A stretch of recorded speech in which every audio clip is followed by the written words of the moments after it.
ராமநாதபுரத்தில் 120 கோடி ரூபாய் மதிப்பிலான போதைப் பொருள் பறிமுதல் செய்யப்பட்டிருக்கிறது. இது பற்றிய கூடுதல் விவரங்களை வழங்குவதற்காக செய்தியாளர் கார்த்திக் இணைகிறார். விவரங்கள் கார்த்திக்.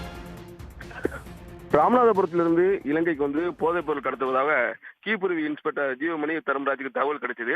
இதன் அடிப்படையில் கீழ்பிரிவு போலீசார், என்ஐ அதிகாரிகள் மற்றும் சிஐடி அதிகாரி ராமநாதபுரம் மாவட்டம் காரிக்குட்டம் பஸ் நிறுத்த வாகன சோதனை ஈடுபடும் போது சந்தேகத்துக்கு இடமளி வைக்கல ஒரு வாகனம் வந்திருக்கு.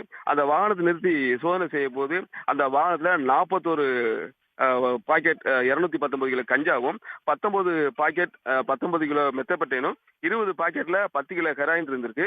இது சம்பந்தமாக மண்டபத்தை சேர்ந்த இருவரை கைது செஞ்சிருக்காங்க. மண்டபம் சிங்காரத்தொப்பை சேர்ந்த இப்ராஹிம் பாஷா, அதே போல மண்டபம் அம்பலகாரத்தை சேர்ந்த முகைதீன் பாஸ்கர் ஆகிய இருவரை கைது செஞ்சிருக்காங்க.